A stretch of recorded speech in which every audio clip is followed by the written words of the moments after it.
15 Februari 2021.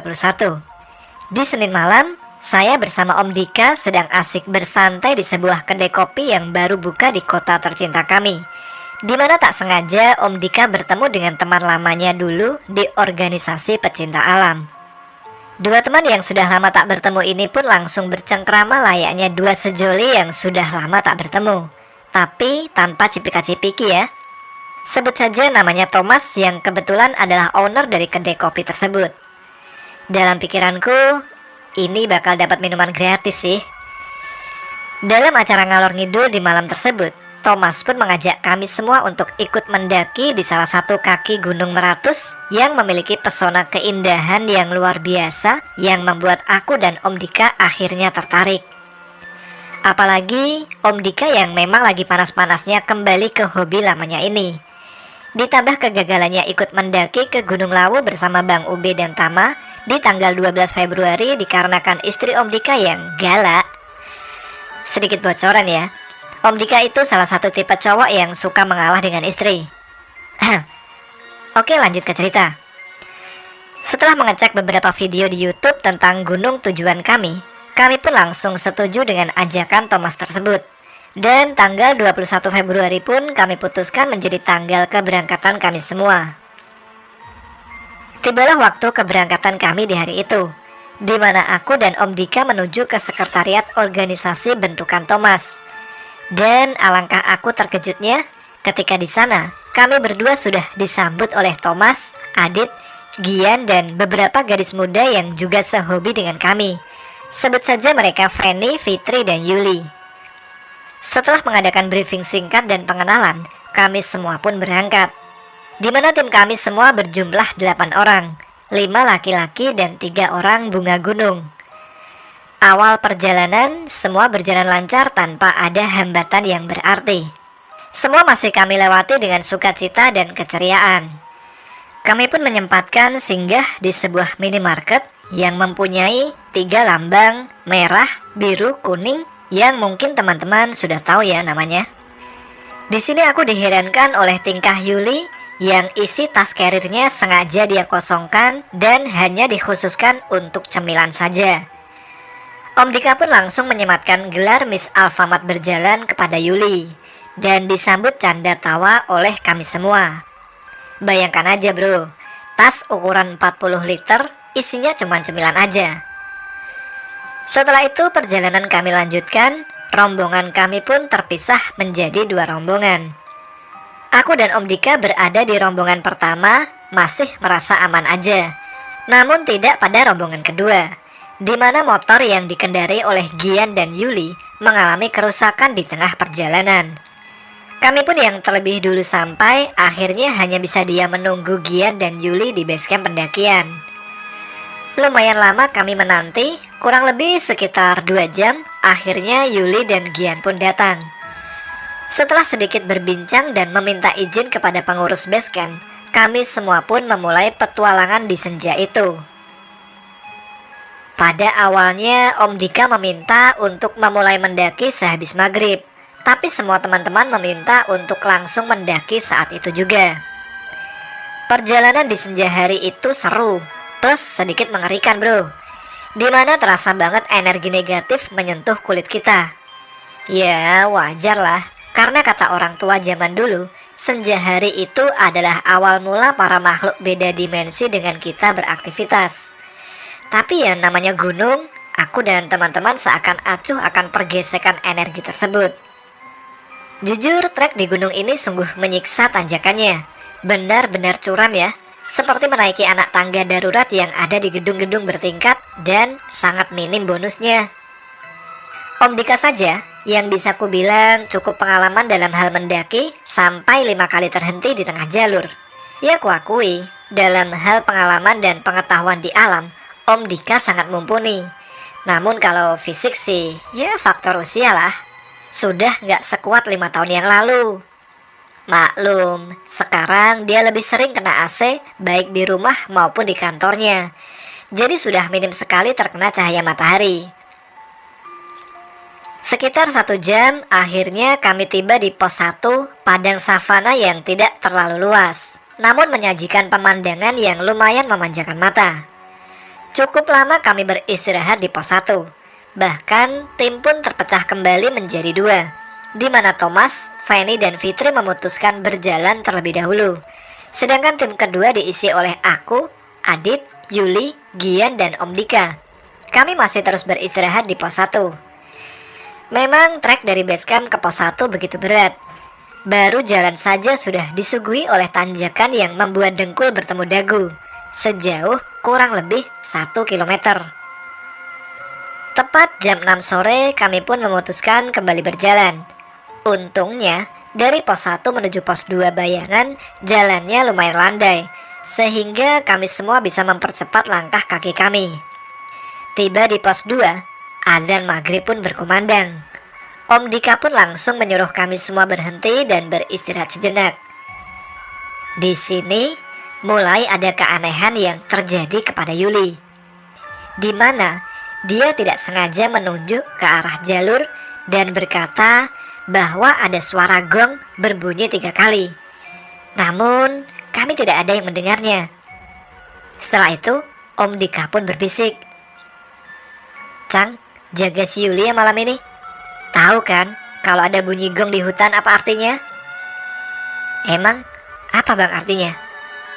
tanyaku dengan serius. "Ya ampun, kamu ini udah sering keluar masuk hutan sama gunung masa nggak tahu? Ada 2 makna kalau ada yang mendengar suara gong. Pertama, ada petinggi gaib di gunung ini yang mau datang. Dan arti yang kedua, pertanda ada bencana yang mau datang. Dan semoga bukan ini artinya." Mimik wajah Om Dika mulai serius. Aku pun cuma mengangguk menandakan faham dan setuju kepada si Om. Setelah beristirahat dan menunggu Om Dika selesai sholat, perjalanan pun kami lanjutkan. 15 menit kami berjalan, kami pun tiba di tanjakan akhir yang sangat terjal. Hampir 90 derajat kemiringannya. Sungguh menyiksa sekali tanjakan ini. Bahkan Om Dika 5 langkah sekali harus beristirahat. Suasana malam yang terasa hening pun terjadi saat itu. Namun ada yang aneh. Yuli yang sedari tadi banyak mengeluh karena kecapean pun kini hanya diam dan melangkah terus maju. Padahal tanjakan ini merupakan jalur tersulit. Tapi Yuli seakan tak merasa kelelahan. Om Dika yang melihat hal tersebut langsung memanggilku dan menunjuk ke arah Yuli. Seakan paham, aku pun secepatnya berlari dan mengejar Yuli. Sesampainya di dekatnya, aku langsung menarik tangannya dan seketika Yuli langsung tersentak, seakan tersadar lalu merasa heran dan berkata, "Kok aku sudah ada di sini?" katanya keheranan. Aku pun hanya tersenyum dan tak membalas pertanyaan Yuli tadi. Lalu aku menyuruh Yuli untuk terus berjalan. 10 menit berlalu aku dan Yuli berjalan. Aku baru tersadar bahwa aku dan rombongan Gian, Adit dan Om Dika sudah terpisah. Dan mereka sudah tidak ada lagi di belakang kami berdua. Namun aku coba untuk berpikiran positif dan terus melangkah di mana gelap dan suara binatang malam yang menemani kami berdua. Hampir 30 menit berjalan di tanjakan ini, kami belum juga sampai. Bahkan aku samar-samar merasa hanya berputar di satu titik yang sama. Aku pun yang sudah merasa lelah mencoba untuk mengajak Yuli beristirahat sejenak dan berharap bertemu rombongan yang ada di belakang kami. Sekitar 10 menit kami beristirahat, belum juga ada tanda-tanda rombongan di belakang tiba. Aku pun mulai resah ditambah sikap Yuli yang juga mulai tidak tenang. Walau dia hanya berdiam diri, namun mimik wajahnya terlihat ketakutan. Aku mencoba membaca sholawat di dalam hati sekuat tenagaku agar semua baik-baik saja. Ya, sedikit ada rasa tenang saat aku bersolawat. Tapi samar-samar terdengar kumandang azan Isya. Hal tersebut membuat semangatku kembali. Jujur aku sudah berprasangka buruk bahwa aku dan Yuli disesatkan malam itu, di mana aku disesatkan dan dipindah ke alam sebelah. Tapi setelah terdengar suara azan, aku dan Yuli pun kembali berjalan. Sesaat berlalu, aku dan Yuli bertemu sebuah jalur bercabang di tanjakan menuju puncak. Lalu samar-samar, Terlihat cahaya headlamp dari atas dan terdengar suara Om Dika yang memanggil namaku juga Yuli. Sontak aku dan Yuli pun menyahit panggilan Om Dika. Ternyata Om Dika sudah lebih dulu sampai di puncak dan berinisiatif mencari kami di bawah. Om Dika pun langsung bersyukur setelah menemukan kami. Ternyata jarak kami dengan puncak hanya sekitar 15 meter ke atas. Namun aku dan Yuli kompak tidak menceritakan keadaan kami tadi. Setelah sampai di puncak, keadaan terasa normal kembali. Canda tawa kami pun pecah malam itu. Awalnya aku pikir semua bakal berjalan seperti semula, namun perasaanku itu salah besar. Waktu berlalu, malam pun terasa semakin larut. Kami semua masih asik menikmati suasana malam yang indah di gunung tersebut. Namun makin malam malah makin bertambah para pendaki yang datang di gunung ini. Dari mulai bocah jamet, yaitu musuh Om Dika yang ribut banget di gunung, sampai para uhti yang datang. Melihat hal tersebut, Om Dika langsung berinisiatif untuk membantu para hijaber tersebut mendirikan tenda. Kami semua hanya tertawa melihat tingkah Om Dika. Setelah tenda berdiri, Om Dika langsung memanggilku. "Cang, sini Cang." Aku pun langsung berlari menghampiri Om Dika. "Kenapa bang?" tanyaku dengan sumringah. "Teknik Arya Sena Cang," ujar Bang Dika kepadaku. Dan aku pun langsung mengerti. Sedikit bocoran ya teman-teman. Teknik Arya Sena ini sering kami pakai di gunung apabila bertemu wanita dan menarik mereka agar bergabung dengan kami dengan cara membuat perapian. Dengan sigap aku pun mengumpulkan beberapa kayu kering di sekitar puncak untuk menyalakan api. Setelah api menyala, para hijaber pun langsung berkumpul di perapian tersebut. Dan benar teknik Arya Sena ini berjalan dengan mulus dan manjur. Teman-teman bisa coba deh. Aku dan Om Dika pun larut di perbincangan dengan para hijaber tersebut. Bahkan teman-teman rombonganku pun juga ikut nangkring mendekat ke perapian yang kami buat malam itu. Tak terasa waktu menunjukkan jam 12 malam. Ada beberapa anggota pendakianku yang sudah masuk ke dalam tenda, menyisakan aku, Yuli dan Om Dika, ditambah para hijaber cantik yang baru aku temui yang berasal dari Batu Kajang, Kalimantan Timur. Di dalam obrolan yang penuh kehangatan tersebut, salah satu dari hijaber ini pun tak sengaja bercerita perihal kejadian yang mereka alami sewaktu memulai pendakian ini. Sebut saja namanya Ida. "Bang, sewaktu kami baru mendaki tadi, kami disambut loh." "Disambut apa?" tanya Bang Dika.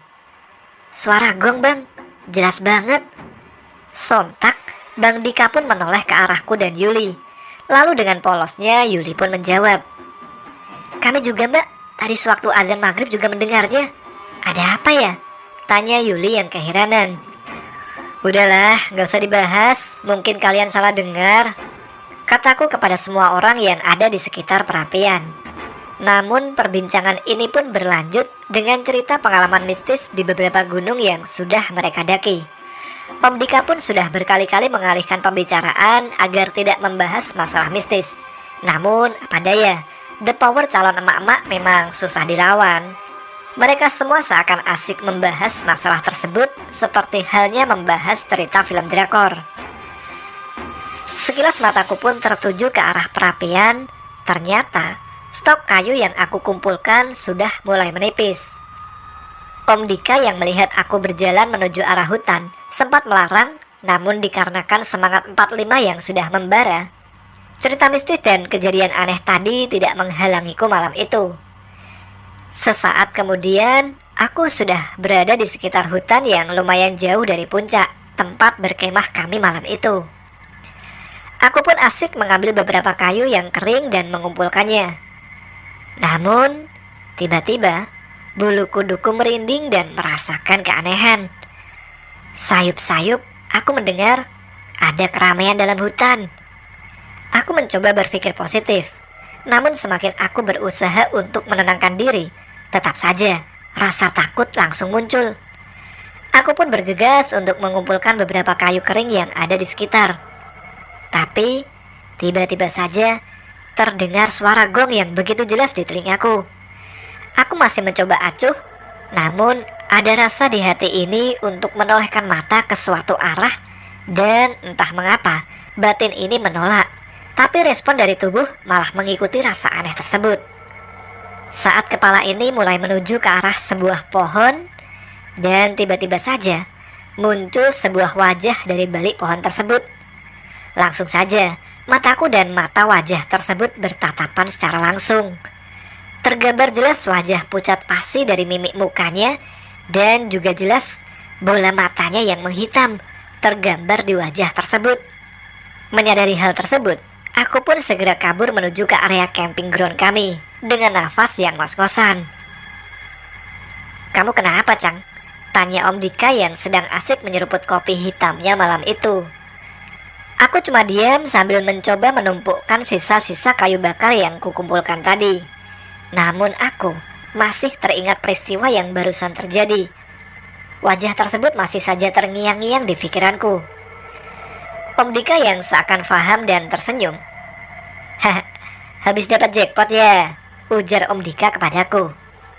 "Sial, bukannya buat tenang malah diketawain," sahutku ke Om Dika. Aku coba memperhatikan sekitar dan ternyata para ukti hijaber sudah masuk ke dalam tenda. Di sana hanya tersisa aku, Yuli dan Om Dika yang masih asik duduk di perapian yang kami buat. Lalu Yuli yang pada malam itu masih semangat dan tak merasa ngantuk bertanya, "Cang, tadi kamu ngapain sih lama banget di hutan? Cari kayu atau apel sama Kunti sih?" "Hus, apaan sih Yul? Di gunung ngomong gitu?" ujarku kesal kepada Yuli. "Lah cari kayu kok sampai 30 menit? Suka-suka aku lah." "Udah kalian ini, gitu aja sewot bener. Dah malam ini aku langsung ke tenda. Cang, jaga si Yuli ya," pesan Bang Dika yang langsung berjalan menuju tendanya begitu saja. Suasana gunung malam itu masih ramai. Ya karena para jamet gunung masih saja asik teriak-teriak dengan tingkah lakunya yang tebar pesona kepada para pendaki wanita yang ada malam itu. Aku hanya diam dan masih teringat kejadian yang baru kualami. Lalu aku dikejutkan oleh Yuli. "Cang, tadi kamu ngerasa aneh nggak? Kok waktu naik kita sesat gitu ya?" "Ngerasa sih, tapi kayaknya ini masalahnya ada di kamu deh Yul. Soalnya dari awal berangkat, kamu kayak ditolak aja naik di gunung. Dari rusak kendaraan, terus dengar gong, lalu mau disesatkan juga." Enak aja. Kamu tuh yang belum mandi, makanya digodain setan di sini." "Nah pas Yul, mulutmu gak bisa dijaga dikit? Setan, setan, setan omonganmu. Tar nampak baru tahu. Katanya ada pengalaman mendaki, tapi kok mulutnya sompral?" Biar aja. Muncul kan ada kamu. Lagian juga di sini masih rame kok, jadi nggak kita aja yang lihat. Serahmu lah. Kalau ada apa-apa jangan minta tolong ya. Lalu aku pun berjalan menuju ke hammock untuk sekedar merebahkan pinggang dan mencoba menghilangkan rasa kesal ke Yuli. Terlihat jelas Yuli yang masih asik ngemil sambil memainkan HP-nya dekat perapian. Sekitar jam 2 malam, aku masih mencoba terjaga di hammock dan mengawasi si Yuli. Nampak para pendaki lain sudah mulai tidur, dan suara para jamet gunung pun sudah mulai menghilang. Kabut tipis mulai datang menyelimuti sekitar kami di hari itu. Tiba-tiba saja, Yuli datang menghampiriku. "Cang, Cang, udah tidur belum?" "Nah apa sih Yul?" ujarku yang sedikit sewot kepadanya. "Pengen pipis, temenin," dengan muka polos dan tak bersalahnya. "Aduh, cewek ribet banget deh. Ayo cepat." Kami pun berjalan sedikit menuruni puncak gunung. Setelah mendapatkan tempat yang aman, Yuli pun langsung membuang hajatnya. "Awas lo ya kamu ngintip. Entar ku sumpahin kamu nikah sama Kunti." Aku hanya berdiam diri membelakangi dan tak memperdulikan omongan Yuli dan hanya cuek saja. Sesaat setelah Yuli beres buang hajatnya, aku pun segera menoleh ke arah Yuli. Dan alangkah terkejutnya aku. Ternyata di atas pohon tepat di mana Yuli pipis, nampak jelas wajah yang aku lihat tadi. Dia sedang menyeringai lengkap dengan kostum putih kebangsaannya. Aku pun kaget dan seakan terpaku di posisiku. Aku cuma bisa diam melihat kuntilanak itu santai mengayun-ayunkan kakinya di atas batang pohon. Yuli yang menghampiriku pun seakan belum sadar akan apa yang aku lihat.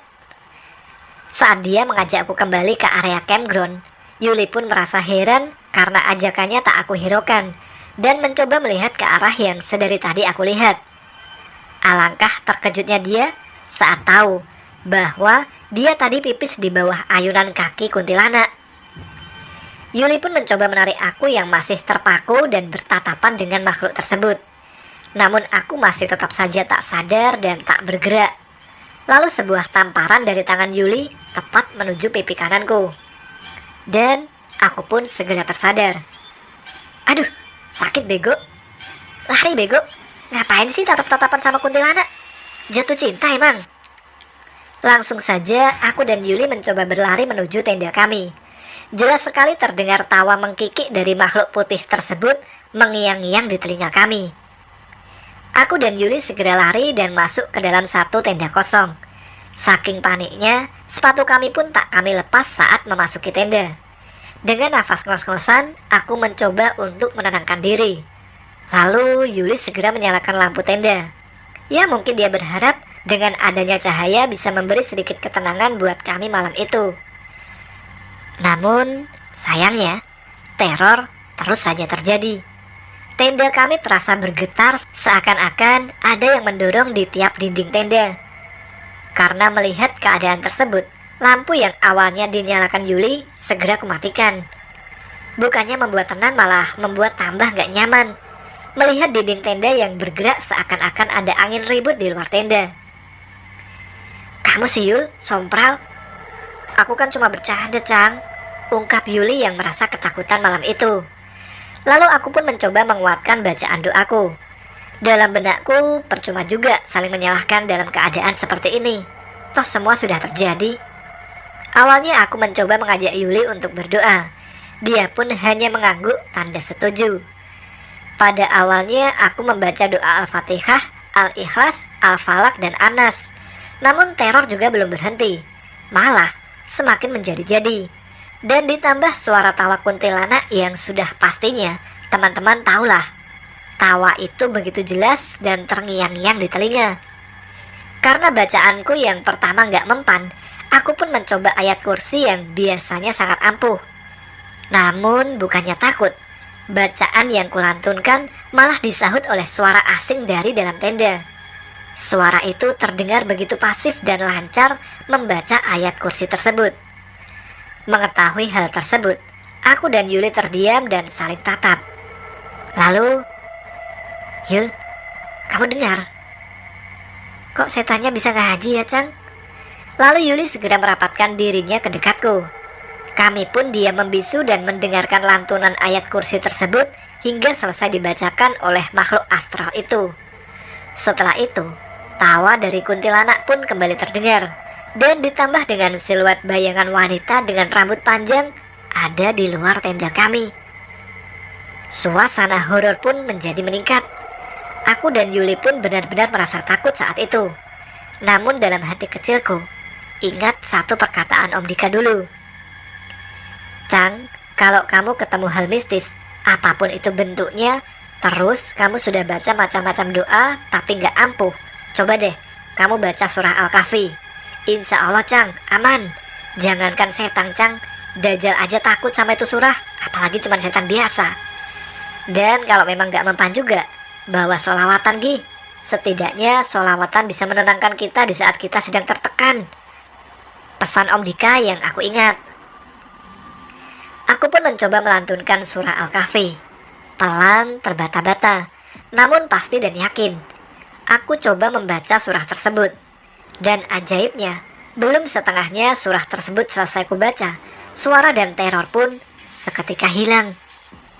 Gangguan yang tadinya datang bertubi-tubi, hilang. Aku tetap melantunkan bacaanku hingga selesai. Nampak Yuli pun juga mulai tenang karena keadaan sudah mulai normal terkendali. Tak tahu jam berapa dan sudah berapa lama kami diteror, dan aku pun segera tertidur. Mungkin aku sudah lelah raga dan hati, Ditambah lagi gangguan yang memang sempat mengocok-ngocok denyut nadi dan jantungku saat itu. Singkat cerita, jam 7 pagi, aku dibangunkan teman-temanku untuk sarapan. Nampak mereka semua sudah segar dan tak merasa keanehan yang terjadi semalam. Aku dan Yuli segelas sarapan. Namun ada yang aneh dengan Yuli. Dia nampak lebih banyak diam dan melamun pagi itu. Aku sih merasa wajar. Ya mungkin dia masih shock dan kurang istirahat gara-gara kejadian semalam. Setelah asik menyantap sarapan pagi dan mengabadikan momen yang ada, kami semua pun bergegas membereskan peralatan kami dan kembali ke kota asal kami. Aku dan Yuli pun pada awalnya sepakat untuk tidak menceritakan kejadian semalam. Singkatnya, kami pun tiba di sekretariat di mana kami semua berkumpul kemarin. Sesampainya di sana, kami pun memutuskan untuk beristirahat sejenak. Namun, tiba-tiba Yuli jatuh pingsan. Sontak kami semua kaget dan panik melihat keadaan Yuli. Yuli pun tidak merespon saat kami semua mencoba menyadarkannya. Lalu, tawa kuntilanak keluar dari mulut si Yuli. Kami semua pun langsung kaget. Yuli tertawa dengan mata yang melotot. "Siapa ini? Kenapa mengganggu?" kata Thomas kepada Yuli yang kerasukan. "Aku gak ganggu. Tapi anak ini dan temanmu yang ganggu aku," kata sosok tersebut sambil menunjuk ke arahku. Seketika semua mata tertuju kepadaku. "Kamu mesum, Cang, sama Yuli?" ujar Om Dika kepadaku. "Gak ada, Bang. Serius, sumpah demi Allah. Gak ada macam-macam aku sama Yuli." Aku pun berusaha membela diri. "Pulang, Gi. Kamu ganggu anak ini. Kasihan dia yang punya raga ini," seru Om Dika kepada sosok yang merasuki badan Yuli. "Gak mau. Aku mau diantar dengan mereka berdua." "Waduh, parah ini," sahut Om Dika. Seakan paham, Om Dika pun menelpon kenalannya untuk meminta bantuan. Sekitar 20 menit, sosok itu masih saja merasuki badan Yuli dan ngoceh gak jelas. Tak lama berselang, datanglah seorang pemuda yang aku baru tahu. Dia bekerja di kantor Om Dika. Dia pun mencoba mengobati Yuli yang sudah lumayan lama kerasukan. "Wah, ini ketempelan, bos. Bentar ya, ku tangani dulu," ujar si pemuda. "Ayo pulang, sini ku antar ya, Mbak." Pada awalnya sosok tersebut seakan enggan dan melawan. Namun gak sampai beberapa menit, Yuli pun kembali tersadar dan terlihat begitu lemah. Kami semua pun bersyukur dan merasa lega. Ya, itulah sepenggal kisah mistis yang pernah ku alami, dan apabila ada kesempatan, nanti aku bagi lagi deh kisahku. Maaf jika tulisanku mungkin agak belepotan ya. Tapi aku harap teman-teman semua bisa memahami dan bisa mengambil hikmah dari pengalamanku. Ingat, kita semua hidup berdampingan dan harus saling menghormati, baik yang nyata maupun yang tak terlihat. Kita nggak bisa melihat mereka, belum tentu mereka nggak ada. Sekian dan terima kasih.